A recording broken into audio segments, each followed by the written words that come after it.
नमस्कार बच्चों, स्वागत है आपके अपने YouTube channel the PCM vision में। तो यारी बच्चों, आज की इस वीडियो के माध्यम से हम लोग क्लास 10 हिंदी के वेरी इंपॉर्टेंट क्वेश्चन को देखने वाले हैं, जो कि आप सभी के बोर्ड एग्जाम में डायरेक्ट पूछा जाएगा। और यहाँ पे मैं आपको जिस तरह का क्वेश्चन करवा रहा हूँ, बिल्कुल ऐसे ही क्वेश्चन आप सभी के बोर्ड एग्जाम में पूछे जाएंगे। इसलिए आप लोग वीडियो पे अंत तक बने रहें और चैनल पे पहली बार आए हैं तो चैनल को सब्सक्राइब करके बेल आइकन को प्रेस जरूर कर लीजिएगा, क्योंकि जो आपका आगे आने वाला सब्जेक्ट है उसका भी वीडियो इस चैनल के माध्यम से अपलोड किया जाएगा। तो चैनल पे आप लोग नए हैं तो चैनल को सब्सक्राइब करके बेल आइकन को प्रेस जरूर कर लीजिएगा, ठीक है। और हाँ प्यारे बच्चों, इस वीडियो को जितना हो सके अपने सभी दोस्तों में शेयर भी जरूर कीजिएगा। तो चलिए शुरू करते हैं और एक करके सारे क्वेश्चन को यहाँ पे हम लोग देखते हुए चलते हैं। तो देखिए, इस प्रकार से आपका जो रहेगा एग्जाम में फर्स्ट पेज आपका इसी प्रकार से रहेगा और यहाँ पे आपका भरने वाला रहेगा, ठीक है। देखिए यहाँ पे आपका पंजीयन संख्या लिखा गया है। यहाँ पे आपको अपना जो एडमिट कार्ड में रजिस्ट्रेशन नंबर है, पंजीयन संख्या है, उसको यहाँ पे आपको भरना है, ठीक है। यहाँ पे आपका पंजीयन वर्ष यानी कि रजिस्ट्रेशन ईयर भरना है, जो कि आपका एडमिट कार्ड में रहेगा। साथ ही साथ नीचे आपका यहाँ पे रोल कोड भरना है, यहाँ पे आपका रोल नंबर भरना है और नीचे फिर आपका जो लिपि लिखा गया, स्क्रिप्ट लिखा गया है, यहाँ पे आपको देवनागरी भरना है, ठीक है। हिंदी है तो देवनागरी भरना है और फिर रोमन रहता, मतलब जो इंग्लिश रहता तो फिर हम लोग रोमन भरते हैं, ठीक है। फिर इसके बाद आपको यहाँ पे डेट भर देना है 18 फरवरी 2025। उसके बाद यहाँ पे और कुछ ज्यादा नहीं भरना है आपको, ठीक है। बाकी बात चलिए अब हम लोग डायरेक्ट क्वेश्चन पे चलते हैं, ठीक है दोस्तों। तो देखिए सबसे पहले यहाँ पे आपका 30 ऑब्जेक्टिव क्वेश्चन पूछा जाएगा, ठीक है। तो देखिए वही लिखा गया है कि प्रश्न संख्या 1 से लेकर के 30 तक बहुविकल्पीय प्रश्न है और प्रत्येक एक अंक का है, यानी कि टोटल आपका 30 ऑब्जेक्टिव क्वेश्चन है और प्रत्येक क्वेश्चन आपका क्या है, एक नंबर का है, ठीक है। तो देखिए सबसे पहले यहाँ पे आपका खंड क में अपठित बोध है, यानी कि आपका एक पद्यांश और एक आपका गद्यांश दिया हुआ है, जिसको आपको ध्यान पूर्वक पढ़ना है और उसके जो क्वेश्चन दिए गए हैं उसके उत्तर को आपको देना है, ठीक है। तो वही लिखा गया, देख सकते हैं यहाँ पे निर्देश में कि निम्नलिखित गद्यांश को ध्यान पूर्वक पढ़कर प्रश्न संख्या 1 से लेकर के 5 तक के लिए सही विकल्प का चयन करें, यानी कि इस गद्यांश को आपको ध्यान पूर्वक पढ़ना है और इसके नीचे जो आपका क्वेश्चन नंबर 1 से लेकर के 5 तक है उसके उत्तर को देना है। तो चलिए इस गद्यांश को हम लोग अच्छा से पढ़ते हैं और समझते हैं। तो देखिए बच्चों, गद्यांश क्या है आपका कि साहस की जिंदगी सबसे बड़ी जिंदगी होती है। ऐसे जिंदगी की सबसे बड़ी पहचान यह है कि वह बिल्कुल निडर, बिल्कुल बेखौफ होती है। साहसी मनुष्य की पहली पहचान यह है कि वह इस बात की चिंता नहीं करता है कि तमाशा देखने वाले लोग उसके बारे में क्या सोच रहे हैं, यानी कि यहाँ पे साहसी मनुष्य के बारे में बताया गया है, साहस के बारे में बताया गया है। जो साहस की जिंदगी होती है उसकी वो सब क्या होती है, सबसे बड़ी जिंदगी होती है। और ऐसी जिंदगी की सबसे बड़ी पहचान क्या होती है कि वह बिल्कुल निडर होता है और बिल्कुल क्या होता है, आपका बेखौफ होता है। आगे देखिए इसमें क्या लिखा गया है कि जनमत की उपेक्षा करके जीने वाला आदमी दुनिया की असली ताकत होता है, यानी कि जो जनमत की उपेक्षा करके आदमी जीता है और दुनिया की क्या होती है, असली ताकत होती है। और मनुष्य को प्रकाश भी उसी आदमी से मिलता है। अड़ोस पड़ोस को देख करके चलना यह साधारण जीव का काम है। क्रांति करने वाले लोग अपने उद्देश्य की तुलना ना तो पड़ोसी के उद्देश्य से करते हैं और ना ही अपनी चाल को पड़ोसी की चाल देख करके मध्यम बनाते हैं, ठीक है। तो ये हो गया आपका क्या है, ये आपका एक गद्यांश था जिसको हम लोगों ने पढ़ लिया, समझ लिया। चलिए अब इसके हम लोग क्वेश्चन को देखते हैं। तो देखिए दोस्तों, पहला क्वेश्चन क्या है कि साहस की जिंदगी सबसे बड़ी क्या होती है। तो अभी कुछ देर पहले यहाँ पे हम लोगों ने शुरू लाइन में पढ़ा है, देख सकते हैं आप लोग कि साहस की जिंदगी सबसे बड़ी जिंदगी होती है। तो क्या होती है साहस की सबसे बड़ी जिंदगी, तो ये आपका जिंदगी होती है। ऑप्शन नंबर 2 इसका करेक्ट आंसर हो जाएगा। तो यहाँ पे देखिए आपको इस प्रकार से लिख देना है, यहाँ पे 2 लिखिएगा ऑप्शन, और ये जो आपका ऑप्शन दिया गया है जिंदगी, इस प्रकार से आप यहाँ पे इस तरह से लिख दीजिएगा, ठीक है। इस प्रकार से आपको वहां पे एग्जाम में लिखना है। चलिए आगे देखिए, अगला क्वेश्चन क्या दिया गया है कि जनमत की उपेक्षा करके जीने वाला आदमी दुनिया की असली क्या होता है। तो अभी मैंने आपको यहाँ पे तुरंत हम लोग पैसेज में पढ़े हैं कि जनमत की उपेक्षा करके जीने वाला आदमी दुनिया की सबसे बड़ी क्या होती है, ताकत होती है, ठीक है। तो वहां पे देख सकते हैं आप लोग, यहाँ पे कहाँ था, तो हाँ देखिए यहाँ पे था। आप लोग देख सकते हैं कि जनमत की उपेक्षा करके जीने वाला आदमी दुनिया की असली ताकत होता है, ठीक है। तो यहाँ पे क्या हो जाता है इसका आंसर, यहाँ पे आपका ताकत हो जाएगा। यहाँ पे लिख सकते हैं ऑप्शन नंबर 1 इसका करेक्ट आंसर होगा। यहाँ पे 1 इस तरह से दे दीजिएगा और ताकत हम लोग यहाँ पे लिख देंगे। ठीक है बच्चों, उसके बाद देखिए अगला क्वेश्चन क्या दिया गया है कि किस मनुष्य की पहली पहचान यह है कि वह किसी के बारे में कोई चिंता नहीं करता है। तो कौन से मनुष्य की? तो ये हम लोग अभी पढ़े साहसी मनुष्य की। ठीक है, ऑप्शन नंबर 4 इसका करेक्ट आंसर हो जाएगा। साहसी मनुष्य की यह पहली पहचान है कि वह किसी के बारे में कोई चिंता नहीं करता है। क्लियर है बच्चों? उसके बाद देखिए अगला क्वेश्चन क्या दिया गया है कि जनमत शब्द कौन सा समास है? तो ये जो जनमत शब्द है ये कौन सा समास है? तो ये जो जनमत शब्द है बच्चों ये आपका एक तत्पुरुष समास है। तो इस क्वेश्चन का जो करेक्ट आंसर हो जाएगा आपका ऑप्शन नंबर 3 हो जाएगा आपका तत्पुरुष। क्लियर है? उसके बाद देखिए अगला क्वेश्चन क्या है कि अड़ोस पड़ोस को देखकर चलना यह कैसा जीव का काम है? तो अड़ोस पड़ोस को देखकर यानी कि हमारे आसपास के जो अड़ोस पड़ोस है उसको देख करके चलना ये आपका एक साधारण जीव का काम है। ऑप्शन नंबर 1 इसका करेक्ट आंसर हो जाएगा साधारण। क्लियर है? उसके बाद देखिए अब यहां से आपका एक पद्यांश दिया गया है यानी कि कविता टाइप का दिया गया है जिसको आपको ध्यानपूर्वक पढ़ना है और क्वेश्चन नंबर 6 से लेकर के 10 तक के प्रश्नों के उत्तर को देना है। ठीक है, तो चलिए इसको हम लोग पढ़ते हैं और समझते हैं। देखिए क्या लिखा गया है कि हंस लो दो क्षण खुशी मिली वरना जीवन भर कंदन है। ठीक है, किसका जीवन हंसी खुशी में इस दुनिया में रहकर बीता, सदा सर्वदा संघर्षों को इस दुनिया में किसने जीता। आगे देखिए इसमें क्या लिखा गया है कि खिलता फूल मलान हो जाता, हंसता रोता चमन चमन है, कितने रोज चमकते तारे कितने रह गिर जाते हैं, हंसता शशि भी छिप जाता है जब सावन घर घिर आते हैं। ठीक है, आगे देखिए आगे क्या लिखा गया है कि उगता ढलता रहता सूरज जिसका साक्षी नील गगन है, आसमान को छूने वाली वे ऊंची ऊंची मीनारें, मिट्टी से मिल जाती है वे छिन जाते हैं सभी सहारे, दूर तलक धरती की गाथा मौन मुखर कहता कनकन है। ठीक है, तो ये था आपका मतलब एक तरह से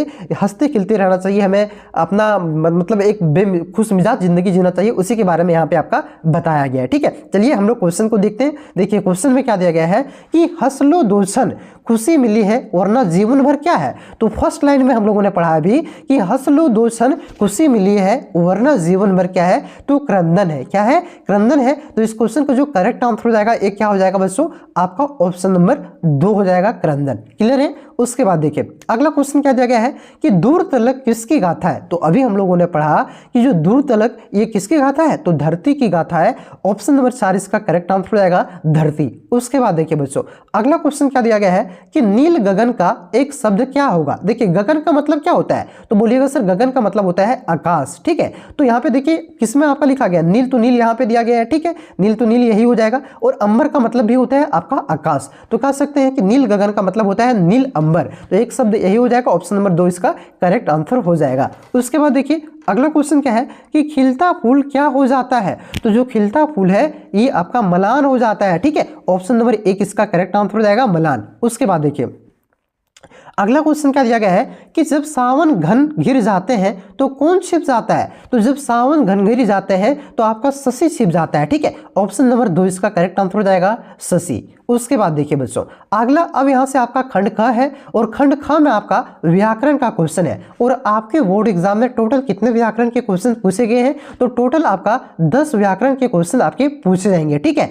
तो चलिए हम लोग एक एक करके सारे क्वेश्चन को यहाँ पे देखते हुए चलते हैं। तो देखिए क्वेश्चन नंबर 11 क्या है आपका कि निम्न में से किस वाक्य में अकर्मक क्रिया है। तो मैंने आपको बताया था कि जो आपका अकर्मक क्रिया है उसमें क्या होता है, कर्ता होता है, क्रिया होता है, लेकिन आपका क्या नहीं होता है, कर्म नहीं होता है उस वाक्य में। ठीक है, तो देखिए यहाँ पे आपका कर्म किसमें नहीं है। पहले यहाँ पे देखिए वह पुस्तक पढ़ रहा है, तो यहाँ पे देखिए क्या पढ़ रहा है, तो बोलेगा सर पुस्तक पढ़ रहा है, यानी कि यहाँ पे क्या का जवाब मिल रहा है, तो ये क्या है, पुस्तक आपका कर्म है। यहाँ पे कर्म है।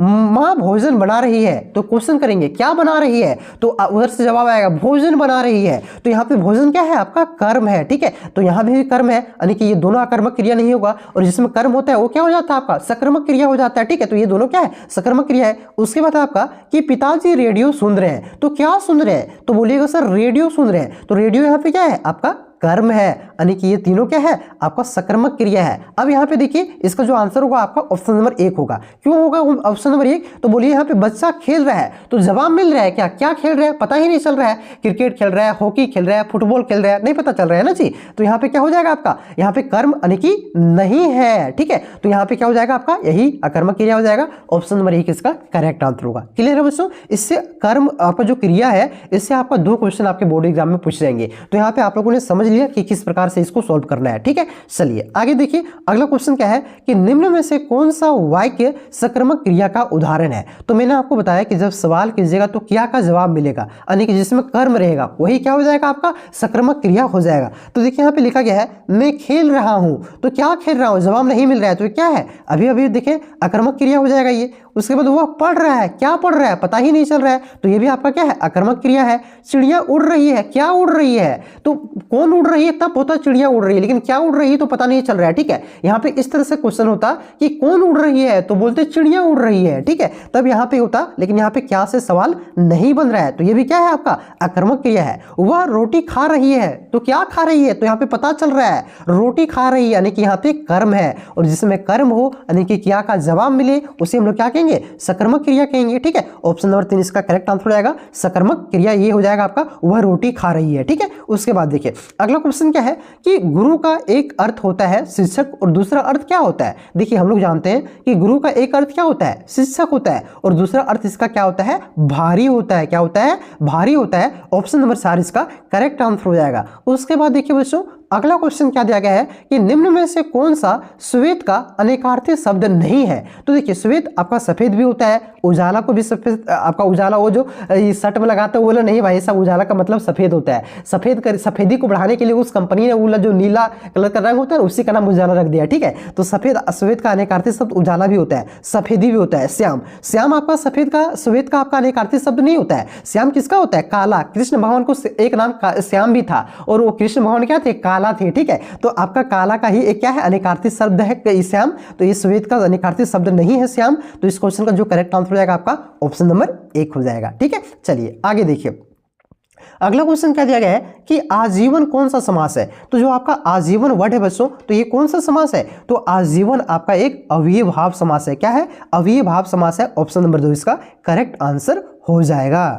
उसके बाद देखिए अगला क्वेश्चन क्या है आपका 16 नंबर का क्वेश्चन कि रचना के आधार पर वाक्य के कितने भेद होते हैं। तो बहुत ही आसान क्वेश्चन है, कितने भेद होते हैं, तो बोलिएगा सर 3 भेद होता है। कौन कौन सा भेद होता है, तो बोलेगा सर सरल वाक्य होता है आपका, ठीक है, संयुक्त वाक्य होता है आपका, मिश्र वाक्य होता है, ठीक है। तो वाक्य के 3 भेद होते हैं, कौन कौन, सरल, संयुक्त और मिश्र, ठीक है। तो यहाँ पे 3 इसका करेक्ट आंसर हो जाएगा। आगे देखिए अगला क्वेश्चन क्या दिया गया है कि मेरी इच्छा है कि मैं डॉक्टर बनूं, यह कौन वाक्य है, ये आपका सरल वाक्य है कि संयुक्त वाक्य है कि उपवाक्य है कि मिश्र वाक्य है। तो देखिए यहाँ पे कीवर्ड का प्रयोग किया गया है, और जब मैं आपको वाक्य पढ़ा रहा था पहले भी, तो वहाँ पे मैंने आपको बताया था कि जहाँ की का प्रयोग हो, जहाँ कोमा आ जाए उसे क्या कहेंगे, मिश्र वाक्य कहेंगे, और जहाँ पे और आ जाए, तथा आ जाए, उसे क्या कहेंगे, उसे आपका संयुक्त वाक्य कहेंगे, ठीक है। तो यहाँ पे देखिए की है, तो ये क्या हो जाएगा आपका मिश्र वाक्य हो जाएगा। ऑप्शन नंबर 4 इसका करेक्ट आंसर हो जाएगा। उसके बाद देखिए अगला क्वेश्चन क्या दिया गया है कि पिताजी के द्वारा अखबार पढ़ा गया,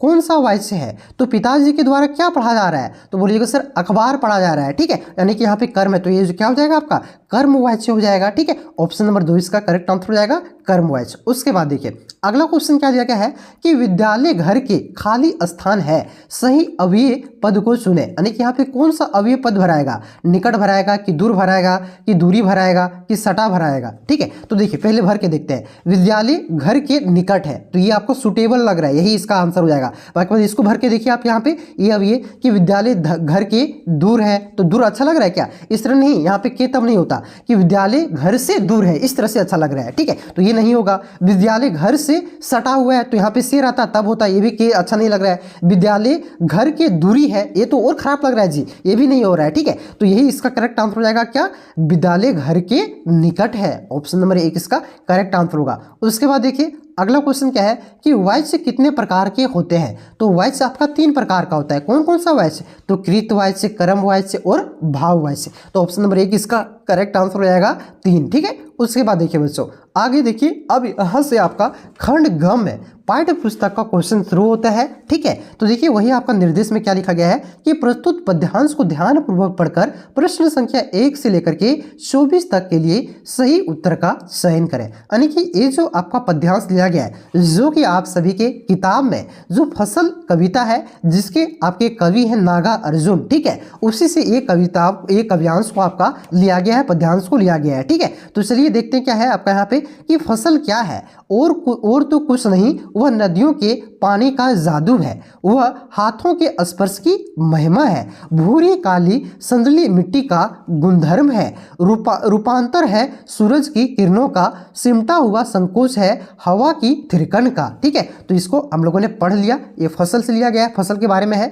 तो चलिए देखते हैं क्वेश्चन क्या है इसका कि उपयुक्त पद्यांश के कवि कौन है। तो इसके कवि मैंने आपको शुरू में ही बता दिया कि ये आपका फसल कविता से लिया गया है, और इसके कवि कौन है, तो इसके कवि आपका नागा अर्जुन है। ऑप्शन नंबर 2 इसका करेक्ट आंसर होगा। उसके बाद देखिए बच्चों अगला क्वेश्चन क्या दिया गया है कि फसल किसका जादू है। तो अभी हम लोगों ने पढ़ा शुरू में ही, यहाँ पे इस प्रकार से देख सकते हैं, यहाँ पे फसल क्या है, तो फसल आपका नदियों के पानी का जादू है। तो किसका जादू है, तो नदियों के पानी का जादू है। तो कहाँ पे नदियों का पानी है जी, तो बोलिएगा सर ऑप्शन नंबर 3 में है। ऑप्शन नंबर 3 इसका करेक्ट आंसर हो जाएगा। प्यारे बच्चों अगर आपको वीडियो अच्छा लग रहा हो तो वीडियो को लाइक जरूर कर दीजिएगा। ठीक है, साथ ही साथ चैनल पे नए हैं तो सब्सक्राइब भी कर लीजिए, और इस वीडियो को अपने सभी दोस्तों में शेयर जरूर कर दीजिएगा। ठीक है, ज़्यादा रिस्पॉन्स रहेगा तो आने वाला और भी सब्जेक्ट है उसका भी वीडियो आपको इस चैनल के माध्यम से देखने को मिलेगा। चलिए आगे देखिए, अगला क्वेश्चन क्या दिया गया है कि फसल किसका गुणधर्म है। तो अभी हम लोगों ने पढ़ा जो फसल है आपका ये मिश्रित मिट्टी का गुणधर्म है। किसका है, तो मिश्रित मिट्टी का गुणधर्म है। ऑप्शन नंबर 2 इसका करेक्ट आंसर होगा। उसके बाद देखिए अगला क्वेश्चन क्या दिया गया है कि फसल किसका रूपांतरण है। तो जो आपका फसल है बच्चों ये किसका रूपांतरण है, तो ये सूरज की किरणों का रूपांतरण है। तो इस क्वेश्चन का जो करेक्ट आंसर हो जाएगा आपका ऑप्शन नंबर 3 हो जाएगा, सूरज की किरणों का। ठीक है, तो यहाँ पे आपको एग्जाम में लिखना है कि सूरज की इस तरह का, सूरज की किरणों का इस तरह से। ठीक है, किरणों, यहाँ पे लिख देता हूँ किरणों का। ठीक है, मेरा राइटिंग मत देखिए दोस्त, राइटिंग यहाँ पे मोबाइल में अच्छा से नहीं लिखाता है। चलिए आगे देखिए, अब देखिए अब यहाँ से क्या शुरू होता है, तो यहाँ पे आपका एक गद्यांश दिया गया है जिसको आपको ध्यानपूर्वक पढ़ना है। ठीक है, और उसके नीचे जो क्वेश्चन दिए गए हैं 25 से 28 तक के, उसके उत्तर को देना है। तो वही निर्देश में देखिए लिखा गया है कि प्रस्तुत गद्यांश को ध्यानपूर्वक पढ़कर प्रश्न संख्या 25 से 28 तक के लिए सही उत्तर का चयन करें। ठीक है, तो चलिए इसको हम लोग पढ़ते हैं, देखते हैं। देखिए ये जो आपका हल्दर साहब वाला यानी कि जो आपका कौन सा चैप्टर है, हाँ जी पान वाला जो चैप्टर आपको नहीं है जी, नेताजी का चश्मा, हाँ उसी, उसके लेखक कौन है, तो बोलिएगा सर स्वयं प्रकाश है नेताजी के चश्मा का लेखक। तो उसी से लिया गया है जी। देखिए वही लिखा गया है कि हल्दर साहब को पान वाले द्वारा एक देशभक्त का इस तरह मजाक उड़ाया जाना अच्छा नहीं लगा। मुड़कर देखा तो अवाक रह गया। एक बेहद बूढ़ा मरियाल सा लंगड़ा आदमी, सिर पर गांधी टोपी और आंखों पर काला चश्मा लगाई, हाथों में एक छोटी सी संदूक कची और दूसरे हाथ में एक बांस पर टांगे बहुत से चश्मे लिए अभी अभी एक गली से निकला था, और अब एक बंद दुकान के सहारे अपना बांस टिका रहा था। तो इस बेचारे की दुकान भी नहीं, फेरी लगाता है। हलदार साहब चक्कर में पड़ गए। ठीक है, कि पूछना चाहते थे कि इसे कैप्टन, यहाँ पे कैप्टन होगा, इसे कैप्टन क्यों कहते हैं, क्या यही इसका वास्तविक नाम है। तो उसी चैप्टर से लिया गया है। चलिए इसके क्वेश्चन को हम लोग देखते हैं। ठीक है, क्वेश्चन क्या है कि प्रस्तुत गद्यांश के लेखक कौन है। तो अभी मैंने आपको बताया कि ये नेताजी का चश्मा जो चैप्टर है उससे लिया गया है, और इसके गद्यांश के लेखक कौन है, तो बोलिएगा सर स्वयं प्रकाश है। ऑप्शन नंबर 1 इसका करेक्ट आंसर होगा। आगे देखिए अगला क्वेश्चन क्या है कि बूढ़ा मारियाल सा लंगड़ा आदमी कौन था। तो बूढ़ा मारियाल सा जो लंगड़ा आदमी था बच्चों ये कौन था, तो ये था आपका कैप्टन। कौन था, कैप्टन था। तो इस क्वेश्चन का जो करेक्ट आंसर हो जाएगा आपका ऑप्शन नंबर 3 हो जाएगा, कैप्टन। क्लियर है। उसके बाद देखिए अगला क्वेश्चन क्या दिया गया है। अगला क्वेश्चन है कि हवलदार साहब को क्या अच्छा नहीं लगा। तो शुरू में ही हम लोगों ने पढ़ा कि जो पान वाले के द्वारा एक देशभक्त का मजाक उड़ाया जाना ये हवलदार साहब को अच्छा नहीं लगा था। ऑप्शन नंबर 2 इसका करेक्ट आंसर हो जाएगा, पान वाले के द्वारा एक देशभक्त का मजाक उड़ाया जाना हवलदार साहब को अच्छा नहीं लगा। क्लियर है। उसके बाद देखिए अगला क्वेश्चन क्या दिया गया है बच्चों कि कैप्टन क्या काम करता था। तो कैप्टन क्या काम करता था, तो ये चश्मा बेचता था। ठीक है, तो इस क्वेश्चन का जो करेक्ट आंसर हो जाएगा आपका ऑप्शन नंबर 4 हो जाएगा, चश्मा बेचता था। उसके बाद देखिए अगला क्वेश्चन क्या दिया गया है कि उत्साह कविता के कवि ने किसके गरजने को कहा है। तो किसे गरजने को कहा है, जो आप लोग पढ़िएगा उत्साह कविता तो आपको पता चलेगा कि इस कविता में जो कवि है इन्होंने बादल को गरजने के लिए कहा है। ऑप्शन नंबर 2 इसका करेक्ट आंसर हो जाएगा बादल को। उसके बाद देखिए बच्चों अगला क्वेश्चन क्या दिया गया है कि बाल गोविंद भगत किस प्रकार का पाठ है। जो आपकी किताब में चैप्टर है बाल गोविंद भगत, ये किस प्रकार का चैप्टर है, तो बोलिएगा सर एक क्या है आपका रेखा चित्र है। ठीक है, तो इस क्वेश्चन का जो करेक्ट आंसर हो जाएगा आपका ऑप्शन नंबर 2 हो जाएगा रेखा चित्र। ठीक है, तो यहाँ पे जो आपके बोर्ड एग्जाम में 30 ऑब्जेक्टिव क्वेश्चन पूछे जाएंगे बच्चों, उसके हम लोगों ने इंपॉर्टेंट क्वेश्चन को देखा और ये से ये क्वेश्चन आप सभी के बोर्ड एग्जाम में पूछे जाएंगे। तो ये आप लोगों ने देख लिया। अब इसके बाद जो आपका सब्जेक्टिव क्वेश्चन है, ठीक है, जो कि 50 नंबर के सब्जेक्टिव क्वेश्चन आप सभी के बोर्ड एग्जाम में पूछे जाएंगे। अगर आप बोलिएगा तो मैं उसका भी वीडियो अपलोड कर दूंगा। ठीक है, लेकिन उससे पहले अगर आप चैनल पे नए हैं तो चैनल को सब्सक्राइब करके बेल आइकन को प्रेस करके ऑल वाले नोटिफिकेशन को आप लोग सिलेक्ट कर लीजिए। ठीक है, क्योंकि मैं जैसे ही आपका सब्जेक्टिव क्वेश्चन का वीडियो को अपलोड करूंगा तब तैसे ही आप तक क्या हो जाएगा, इसका नोटिफिकेशन पहुंच जाएगा। ठीक है, तो उसे आप लोग क्या कर लीजिए, ऑन कर लीजिए नोटिफिकेशन को और चैनल को सब्सक्राइब कर लीजिए ताकि मैं जैसे ही वीडियो अपलोड करूं उस तक आप तक नोटिफिकेशन पहुंच जाए। ठीक है, तो चैनल को सब्सक्राइब करके आप लोग रख लें। सब्जेक्टिव क्वेश्चन को भी हम लोग देखने वाले हैं, बहुत ही ज्यादा इंपॉर्टेंट सब्जेक्टिव क्वेश्चन को। तो चलिए मिलते हैं नेक्स्ट वीडियो में, तब तक के लिए जय हिंद, जय भारत, जोहार झारखंड। चैनल पे नए हैं तो सब्सक्राइब जरूर कर लीजिएगा और वीडियो को लाइक कर दीजिएगा भाई, और दोस्तों में शेयर भी कर दीजिएगा। ठीक है, तो चलिए मिलते हैं नेक्स्ट वीडियो में।